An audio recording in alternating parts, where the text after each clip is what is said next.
Hank, what I've tried to live by throughout my professional career was I've always asked myself, A, how can I serve my country? And how can I try to contribute somehow to global progress? I'd like to think of Mubadala always as a responsible investor. Since its creation, the principles of responsible investing, the principles that we now call in some ways ESG, I think are principles that I feel strongly were always part of our DNA, part of the way we operate, part of our management mindset in everything we've done.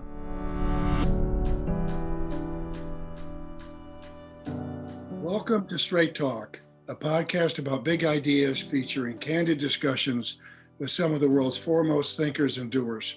I'm Hank Paulson, chairman of the Paulson Institute, and today I'm speaking with Khaldoon Khalifa Al Mubarak.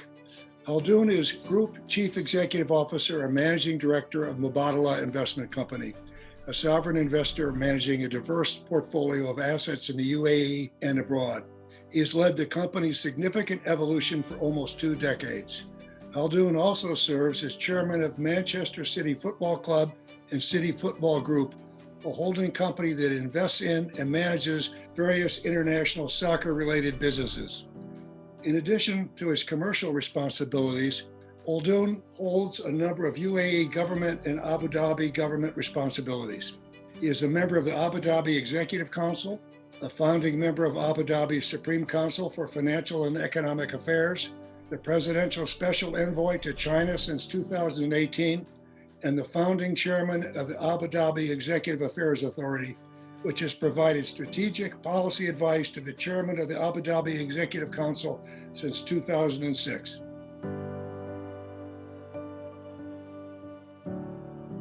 Khaldoon, welcome to the podcast. You are a man of many talents and many responsibilities, so I'm really looking forward to today's discussion. Now, let's start at the beginning. You grew up in Abu Dhabi and went to college in Boston at Tufts University. Tell our listeners a bit about how your career path developed. First of all, Hank, thank you for having me. It's a real pleasure and honor to be part of this podcast. I'm a huge fan of yours. All these years, you've been a great inspiration and a great mentor at times. So I really appreciate this opportunity and certainly appreciate the time. Answering your question, my upbringing is not very different to many of my peers here in the UAE. It is a country, we'll talk about it a bit later, but I graduated from high school here in the UAE. I went actually to an American school. My family wanted me to understand US culture, so I ended up going to a US high school here in the UAE. And then from there on, I went to university in the United States. At that point, I remember I had only been to the States once, and I didn't know the East Coast. I've never been to the West Coast. And when I was applying to college, it was really an interesting experience because I had no context. And certainly, had I known what I've learned over the years later, I don't know if I would have still went to Boston. The weather was certainly not something I was anywhere near prepared for. So that was kind of interesting.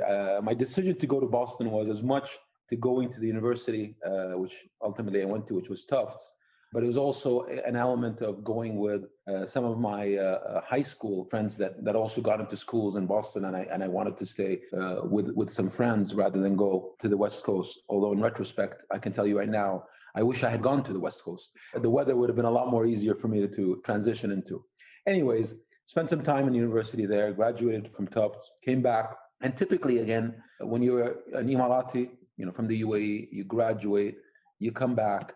The main sector back then, which was the biggest employer, was the energy sector and the oil and gas, specifically, company. So I ended up joining as a fresh grad, working in the Abu Dhabi National Oil Company. And that's where I started my career. And, from there on, I was fortunate enough to rise and work with some of the most, I think, incredible individuals here in the UAE. And that's helped me throughout my career. And here I am today. I think the journey of being the CEO of Mubadala over the last 20 years, to a certain extent, mirrors the journey of the evolution of the UAE over that same period. It sure all worked out for you. I went to school in Hanover, New Hampshire, which has a weather that at times makes Boston almost seem tropical. So I'll tell you. And I went to business school on the East Coast. And the first time I visited Stanford Business School was when I was recruiting for Goldman Sachs. And if I'd ever gone to Stanford first, I'll tell you, that's where I might have chosen. But in any event, it worked out for both of us. So let's talk a bit about the United Arab Emirates, better known as the UAE. Can you give our listeners a quick primer on the unique governance structure of that country? And then we could talk a bit about how such a small nation became such an important regional player in such a short period, and talk about maybe what you see in the next 50 years. But first, the UAE and the governance structure. Well, just to start, when I remember, I'll go back to the days when I was applying to college in the United States. I was 16 years old, and I remember one of the college recruiters, after going through my application, called me, or we had a phone call conversation. And in my application, it said, I'm from Abu Dhabi, the United Arab Emirates. I think, that person missed the UAE, so just focused on Abu Dhabi. And my first question was, so where in California is Abu Dhabi? And so I had to explain that, no, it's not in California, it's actually in a different country. But that was then. Today, I think people know the UAE a lot better. When you think about the UAE in the simplest way, it's a federation, very much like the United States. You have 50 states, we have 7 emirates. The largest two are well known, probably in the US, Abu Dhabi and Dubai. Abu Dhabi is the capital. In terms of population, we have a population about the size of the state of Georgia, so about 10 million people. We've been blessed with natural resources that have been the foundation of our economic development. In December of this year, the country will be 50 years old, and that's an incredible milestone for the country. 50 years of evolution, 50 years of development, 50 years of economic growth that has led to the UAE today being probably the most economically advanced, one of the largest economies in this region, the largest trade partner of the United States in the Middle East and North Africa. And that evolution has started from being a predominantly an oil and gas producer to being today the vibrant, innovative economy and society that we have today in 2021. Yeah, so that's been a great first 50 years. And looking ahead, how do you see the future?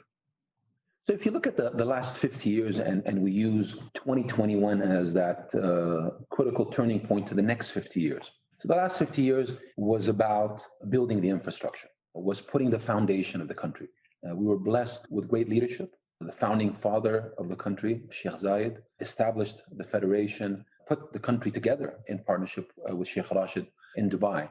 And that partnership led to the establishment of the UAE, led to that first stage of development in the 1970s and the 1980s, where the oil and gas industry evolved and continued to grow, where trade and the continuation of the UAE being a trade hub between East and West, Dubai becoming the center of connectivity between East and West, the development of the ports, the airports, the airlines, and at the same time, in complete parallel, the development, the human capital development, building that infrastructure of schools, hospitals, universities, that social craftsmanship in constructing what is now the human capital of the UAE.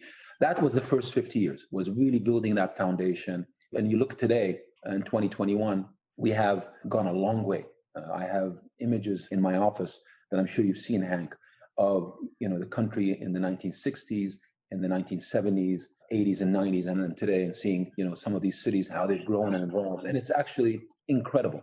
So today, where we sit today is a diverse economy with pretty remarkable infrastructure across the board, from telecommunication to airports, ports, highways, a strong human capital base, even with a small population, able to, in a year like 2021, send a mission to Mars in the middle of COVID and deliver on that, launch and operate its first peaceful nuclear power plant in 2021, and at the same time do some incredible achievements in diplomacy that have not been done in this part of the world for many, many years. That's an example of the strength of that human capital over the years and that leadership, where in a difficult year like 2020 with COVID, these sort of transformational events still happened. And as we stand today, we look back, 2020 was a year in which we had more FDIs into the country than 2019, the year before COVID. So that sets us nicely for the next 50 years. The next 50 years is about taking this solid foundation, this strong competitive position that the UAE is in today, and taking it to the next level, turning this country from a highly competitive, well-positioned regional power into a global player that can compete on a global level in manufacturing, in innovation, in the future of some of the technologies that we're all excited about, while continue to grow the social and human capital fabric of this country. So that's really an inspiring vision. And of course, as you said, you're based in Abu Dhabi, running an Abu Dhabi government-owned investment institution. And Abu Dhabi is really the heart of the UAE. So tell us a bit about Abu Dhabi's economic progress and your priorities.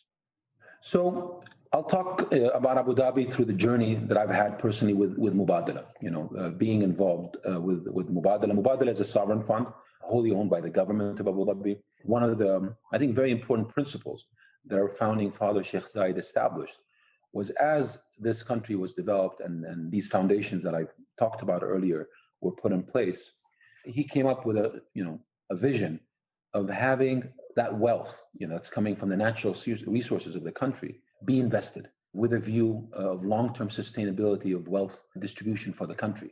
And therefore, he established the first sovereign fund, the concept of a sovereign fund, many, many years ago in the 70s, which was back then, I would say, extremely visionary at a country that was just starting to have the principle of establishing taking the savings from what we produced in terms of oil and gas and the profits from that resource and putting them in a safe, long-term oriented investment vehicle that would generate sustainable returns. Let me interrupt for 1 second, because right now this is a $243 billion sovereign investor. How big was it when it started? So, by the way, Hank, the sovereign fund I'm describing is the bigger brother here. That's ADIA. That was the one that was established back then. Mubadala is the smaller one, and that's the one that you just described, Mubadala, which is a $240 billion fund that we speak today. And this fund was established back in 2002 as another sovereign fund. So, that principle essentially grew in Abu Dhabi, where sovereign funds and the ability to manage the state funds to generate a sustainable, risk-adjusted, attractive return for the government was that the philosophy that it ultimately led to the creation of another sovereign fund, which was Mubadala. And my role back then at this point, it was a very small fund then, was how do we create something different to ADIA? A vehicle that would invest in innovative new businesses that would be able to generate a diversified creation of business development and economic activity here in the UAE to help in that evolution and diversification strategy of our economy. That was the beginning of Mubadala, was an investment vehicle that would invest in new sectors, new areas that would bring in partners from all over the world to create commercial activity here in the UAE that would create jobs, the right type of jobs, and at the same time continue down the road of diversifying the economy away from oil and gas.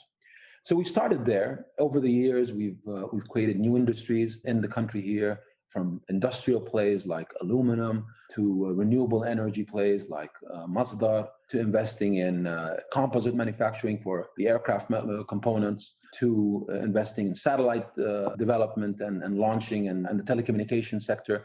Again, these are all the type of businesses that Mubadala created in its, let's say, first version, which helped create jobs, helped create industries, helped to create profitable entities with partners and foreign direct investment coming into the country.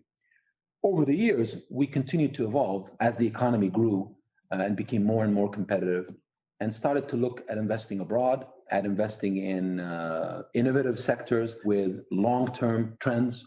And that's when Mubadala, I think that period between 2010 and 2020, that 10-year period. So the first 10 years was, as I first described, the second 10 year was that evolution towards investing and growing substantially abroad with great partners, with a higher level of risk and therefore a higher expectation on return, but also the tangible benefits of being part of the new age economy getting into technology, getting into life sciences, getting into renewable energy. And now, as we next go into the next transition, the energy transition and all these new areas that we like very much. This has been the journey overall that I've been part of in Mubadala, and that's taken us from what we started, a $10 million company with one project that went to became $1 billion company with a couple of projects to now an institution with over $250 billion of assets under management. Wow, so that's quite a journey. Now, let's switch to climate change. Abu Dhabi alone accounts for nearly 6% of the world's oil reserves. At the same time, Abu Dhabi is highly vulnerable to the impact of climate change. Talk about how it is adapting its economy to the warming climate and the broader role Abu Dhabi will play in the fight against climate change. So, Hank, we're in a region with extreme heat, scarce natural water resources, and accordingly, the UAE is taking a very aggressive action to meet the global climate challenge and to play a leading role, both regionally and globally, in encouraging and supporting the development of renewable and clean energy sectors. Now, we've been doing that for years. It's not something, that we started today. I think that there's been a clear understanding and a view on this issue, I would say at least for the last 20 years. And we, as Mubadala, have been investing in that space. But I'll talk in both sense, from a Mubadala perspective and from a countrywide. But maybe from a countrywide perspective, just to show you the kind of steps we took. The development of our peaceful nuclear power program, the nuclear power program.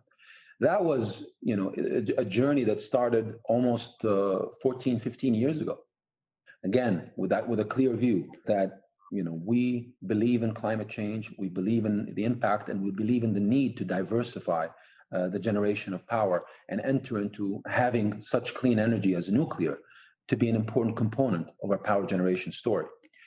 And, today I'm very proud. In 2021, we are the first Arab nation to be producing safe, clean nuclear power. We're doing it today. We have a program that will generate almost 20 to 25% of our entire power needs that will be coming from nuclear. And that program has proven to be a very, very successful program. Solar has been a very similar journey. We started investing in solar over 10 years ago. And today the UAE houses 3 of the largest solar plants in the world. And we've been able to achieve the lowest cost of generation per kilowatt in the world here in the UAE. And that's happened through 10 to 15 years of consistent investment in innovation, in generation, in transmission, learning and improving and learning. And today we are at that point where we are able to produce at a cost of 1.35 cents a kilowatt of power solar generation, which is really incredible. I remember when I was first involved in this, we were looking at, 30 to 40 cents a kilowatt. It was uneconomic, highly subsidized. But we had to take a view and we had to have convictions that solar is going to continue to evolve, the costs are going to go down, and it will be commercially viable. And we are there. The next, obviously, important point to talk about is hydrogen. I think the UAE is very well positioned to establish a clean hydrogen economy for exports, given our strong heritage in the energy value chain and the strong fundamentals that we have here in terms of hydrogen production, geography, environment, weather, infrastructure, capital, etc. So I see the UAE going forward, becoming very active in that part. And I think hydrogen is going to be an important part of the future within this space, and we will play a big part of it. And finally, I'll talk about carbon capture. Carbon capture again, and the UAE is working to lower our carbon impact of hydrocarbons. And we recognize, and I think it's important to recognize that the world will continue to rely on oil and gas for the foreseeable future. And the UAE can be and will be a leader in carbon capture and reducing its carbon intensity of its production operations. Already, our oil today, Murban, has probably less than the industry average of carbon intensity. We're also doing a lot of stuff in innovation, Hank. I chair the Emirates Global Aluminum, which is one of our big businesses. It produces aluminum. We started producing aluminum using solar power. We're calling it solar aluminum. And it's very exciting. Again, what started as a concept, an idea on a piece of paper, is now actually reality, and we're producing that aluminum. Yeah, so you ticked off some of the major technologies. And one of the bright spots around the whole world is the reduction in the cost of solar everywhere, but you've been a real leader and a visionary there. And of course, the other technologies, particularly the carbon capture and the hydrogen, I think are just really going to be very important looking to the future. So again, great work. Now, I'd like to just come back to Mubadala one more time before moving on. So this 250 billion sovereign wealth investor. What is your view on the responsibility of global investors? Because you're a global investor, over the next decade.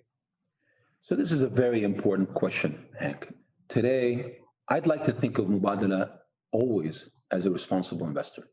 You know, since its creation, the principles of responsible investing, the principles that we now call, in some ways, ESG, I think are principles that I feel strongly were always part of our DNA, part of the way we operate, part of our management mindset in everything we've done over the years. Now, obviously, the world has changed, and I've lived through that change over the last 18, 20 years heading Mubadala. And that change has been a bit more, I think, reflective in the last couple of years as people have become a lot more aware and, let's say, deliberate in talking about responsible investing and in talking about, the principles of ESG. I think, we have to, as industry leaders, take responsibility. We have to, particularly the successful ones, leaders and corporations and investment institutions that generate returns and are able to operate in a global scale.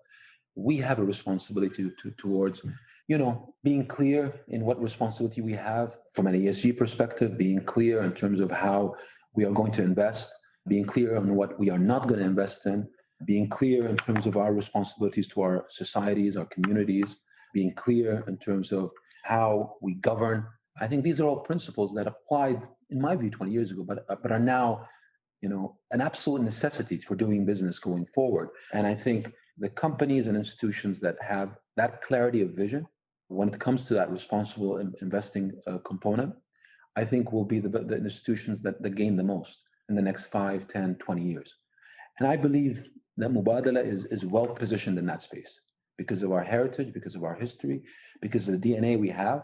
And I think in the success we've had in terms of executing that strategy in the past, and I have a lot of confidence in the future. And I believe that with responsible investing comes sustainable, risk-adjusted returns that fit investors such as ourselves. Amen to that. Now let's switch gears a bit and talk about the US-UAE relationship. Because for as long as I can remember, clearly as long as I've known you, the UAE has been an important strategic ally, particularly in the Mideast. But talk about the relationship, how you see it. Do you expect any significant changes to this relationship under the Biden administration? Let me first say, Hank, this is a well-rooted relationship with a strong foundation. It goes back to the day one of the establishment of this country 50 years ago. It's been steady. It's been stable. And I think over the 50 years, what you have today is a relationship that stems probably every important aspect of life, from the social side, the human side, the academic side, healthcare, culture, investment, economy. There is a massive overlap pretty much in every area. And that makes that stability of this relationship, the strength of this relationship, foundational to any new government or a new party in the United States. And it gives a lot of confidence for us that this is a constant. When you look at the relationship today, let's start with trade. The UAE continues to be, I think, for like 14 years straight, if I'm not mistaken, the largest export destination of US exports in the Middle East and North Africa. So there's a very strong trade relationship, particularly from exports in the US into the UAE. And it's been a market that has been a good market for US businesses. On the flip side, UAE investors and sovereign funds have been one of the largest investors into the US economy over the last 30, 40 years. Again, consistently investing in a value-added approach, never any issues, always with a long-term vision and always with a positive contribution. So it's a balanced, solid economic business relationship. We have so many businesses, US businesses set up here, thousands, and we have a population that is particularly my generation, but also, the older ones and the younger ones that have been educated in the United States. So the education relationship is also very important. And, we have, I will say no less than probably 60% of senior executives and ministers of both the federal government and local emirate governments and all major corporations in the UAE have either graduated or both undergraduate or graduate degrees from the United States. So it's a very, very strong connectivity in that aspect. We have top U.S. universities here, like NYU, that are set up here in the UAE and have campuses here. A beautiful, academic relationship that I think transcends the peoples of both countries. You go into culture, it's the same, very strong relationship on culture. You go into healthcare, the same. We have very important healthcare institutions from the United States here set up in the UAE, and then deep-rooted relationships back in the US. The Cleveland Clinic has one of the most incredible hospitals in the world here in Abu Dhabi. So a very strong relationship there. So going back to maybe the base question, which is on the politics side of it, in addition to all that, there's been an incredible security relationship between the US and the UAE as partners. When you talk about securities, many times it has different connotations. But in this case, the history of the partnership on security between the UAE and the United States is an incredible one, with a great heritage there and a great legacy. And then you talk to anyone I think, in the US government, be it from the national security side or on the military side, I think there's a very clear recognition and appreciation of the role that the UAE has played over the last 30 years in this partnership. And I think that's another very important thing to point out. So when I say all of that, that's what makes this relationship, I think, very unique between the US and the UAE. And that's why it is always a constant, stable relationship with an upward trend. It sure has been. And as you pointed out, I think the UAE is one of the few countries in the world where the United States has a positive trade balance, more exports than imports. Now, one of President Biden's first moves on trade was to reimpose tariffs on solar aluminum imports from the UAE. So give us the view from Abu Dhabi on global trade as we emerge from COVID.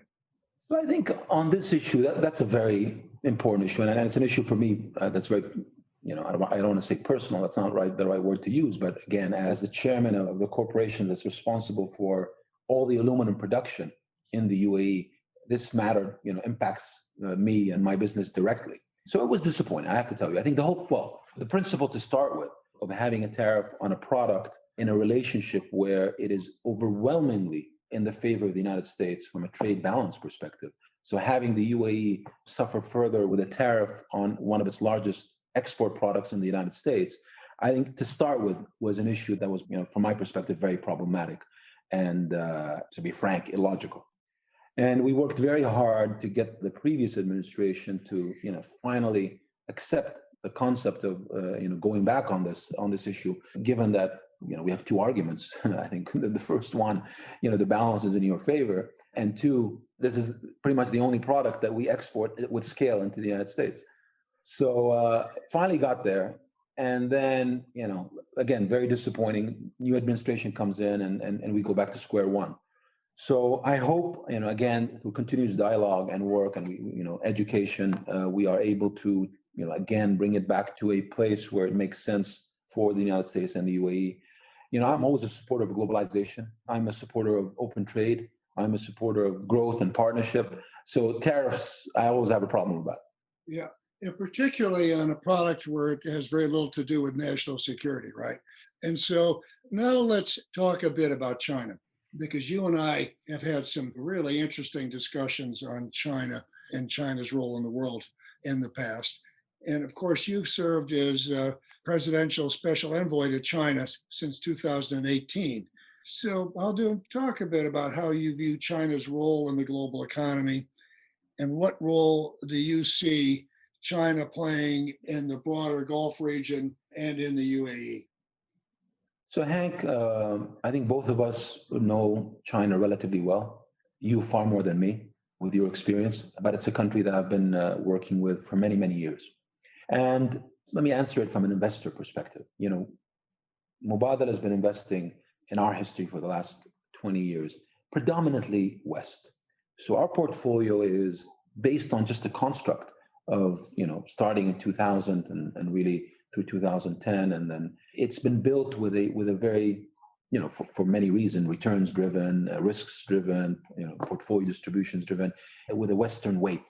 The US represents by far our largest portfolio allocation, and then comes Europe and et cetera.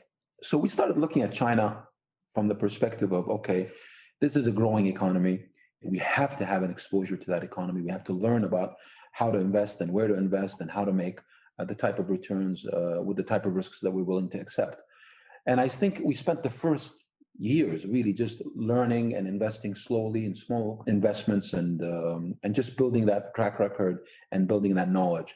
And I think what's clear to me over the years doing that was, I think, a conviction, number one, that China as an economy is the second largest economy in the world, is going to be eventually the largest economy in the world. We are underrepresented from a portfolio perspective in that market, and we need to grow that in the sectors that we like. When we've looked at sectors that we've defined as sectors with tailwinds, China has an abundance of opportunities there, and we needed to find these opportunities. We need to invest in them, and we needed to continue to balance our portfolio.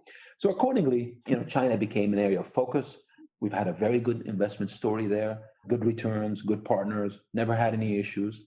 At the same time as this growth of this Chinese economy continues to progress, China has become, over the last 5 years, the largest trade relationship of the UAE, de facto. I mean, the UAE is in a central location between East and West, has always built itself on trade and building these trade relationships, with Europe, with the United States from one side, but also, with India, Southeast Asia, Japan, Korea, and now China, obviously, with its size being its largest partner. So, I put that all in the context of my answer to you, which is, this is how we got to where we are today. And this is how, the focus, and from my perspective as the presidential envoy, why China is so important, because it's important from a trade perspective. It's important from an investment perspective. It's important for us as an economy to continue to grow with our view to both East and West. So that's very helpful. And now let's talk about technology, because China has been working hard to build inroads with the Gulf through its 5G technology. How is that working out? And are you concerned about the US stance on Chinese technology, including 5G? So I think, we look at it very commercially, Hank, and I think that's so important for you to understand, and I think for your audience to understand. The UAE is very commercially driven. Our competitivity is based on us, continuously being, commercial, continuously being, ahead of the game, having the best infrastructure, be it airports, ports, et cetera. And telecommunications is a critical part of this. So when you look at, our transition from 2G to 3G, from 3G to 4G, and then from 4G to 5G, particularly in the last three, 2 to 3 and 3 to 4 and 4 to 5, we've been very competitive in that space, and we've been very fast in that space. And that's really helped the UAE be, the competitive economy that it is today. And that's how we look at 5G. We don't look at it with a flag. We look at it from a technology perspective, from a commerciality perspective, delivery perspective, et cetera. We don't have the luggage, as we don't produce technology. So we don't have the luggage of the challenges between the US and between many of the European countries and China and vice versa. We don't have that luggage. We're looking at it in terms of a supply chain. We're looking at it in terms of a delivery mode, and we're looking at it in the context of maintaining a competitive infrastructure presence. I think technology issues and the concerns that the US have are valid concerns. And I like to look at it, and again, with my commercial hat on, I always look at these challenges with a way to find a solution. Okay, give me the challenge, and let's find, and particularly with technology, it's about understanding what the challenges are, what are the problems, and then finding solutions that are effective and address people's concerns. I have a view that, when it comes to technology, when it comes to being part in that global economy, we need to be able to trade and commerce with everyone, and we need to be able to test and experiment with technologies with everyone and decide what's really the most useful and safe and commercial for us. And that's, I think, where it should be. And if there's any concerns on any particular technology, I think, again, the concerns have to be clear. And if there's remedies to be put in place, let's put the remedies. If there isn't, then that's a different conversation. Yeah. And I think what I've heard from a number of countries, a number of allies, they say, fine, we appreciate your concern, but do you have a comparable technology you can offer us? or can you compensate us in some way, or are you just asking us not to use technology which is lower cost and works well for us? So, and I think that's what you're getting at, right? That Absolutely, Hank. That's exactly what I'm getting at. It's about an alternative and a competitive alternative, not just from a price perspective, but also from a technology perspective. right. So now let's switch gears and talk about something else. You and I are both enthusiastic about, you would call it football, we say soccer. But what's more, you're not just an enthusiast, you're chairman of Manchester City Football Club. Were you a soccer player growing up? How did this interest develop? And how do you think about the future growth of soccer as a global sport? So the answer, Hank, absolutely. I was always an enthusiast. I love football. I'm going to call it football. Ever since being a kid, it's always been my passion. And I was lucky to be involved in the acquisition of Manchester City, and now being chairman for the last 12, 13 years of this football team. Being part of a football team and a professional football team is one thing, but then I think what I'm very delighted with is how we took a team in the Premier League in the United Kingdom that hadn't won anything for over 35 years, and a team with a history of over 100 years of English football, and over the last 10 years become the most successful team in English football. The team that has won more championships than anyone. 5 out of the last 10 Premier Leagues were won by Manchester City, and 15 out of the last 20 domestic cups and championships and leagues have been won by Manchester City over the last 4 years. So a very dominant force in English football, a very dominant force in European football. We play in about a couple of days' time the final of the Champions League, which is the pinnacle of world football, and Manchester City's in the final for the first time in its history. So been a great success, footballing was, but it's been an even bigger success commercially. Building this club into what it is today, investing in football globally, and creating this City Football Group, which is now a global sporting and entertainment enterprise with football teams from the United States and MLS and New York to the Uruguay to India, China, Australia, Japan, Spain, France, Belgium. It's a massive conglomerate with shareholders both east and west. So I believe in the business of sports. I believe in the business of football, and I believe in the globalization of that business. And I think the model that we've created at City Football Group is the model for the future. It's been piloted, tested, and now it's delivering across the board. And I'll tell you, you're doing it in, there's no sport that's more global, more competitive, more difficult to stay on top in. And so that record, I tell you, is really spectacular. So, a final question. So, you, Khaldoon, are personally a role model to many in the region and around the world, and you work with a lot of young people. What advice do you give to people who are starting their careers today amid all the challenges and opportunities that the world faces?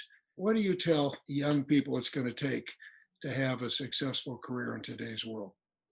Well, Hank, what I've tried to live by throughout my professional career was I've always asked myself, A, how can I serve my country? And how can I try to contribute somehow to global progress?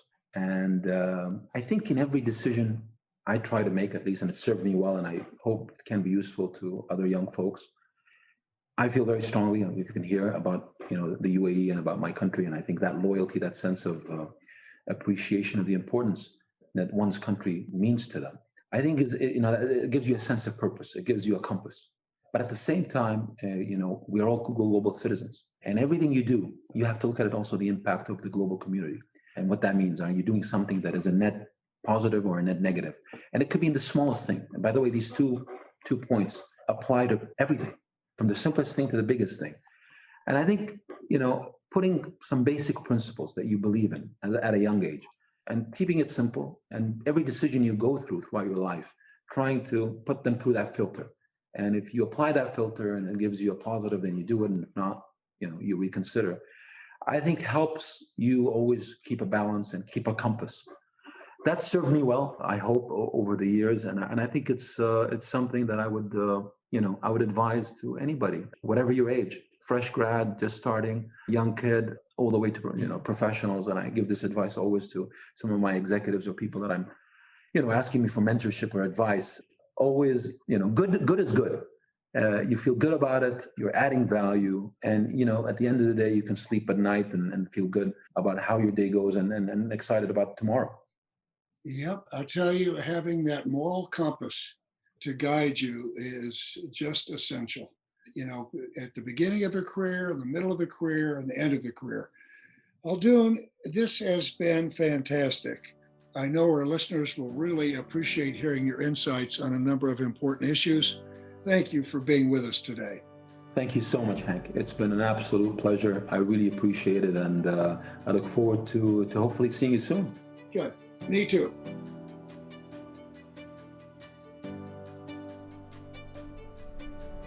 You have listened to Straight Talk with Hank Paulson, a podcast of the Paulson Institute. To find more episodes from leading thinkers and doers, please visit paulsoninstitute.org/straight talk or download on Apple, Google Play, Spotify, and Stitcher. And don't forget to rate and subscribe. Thank you for listening, and see you next time.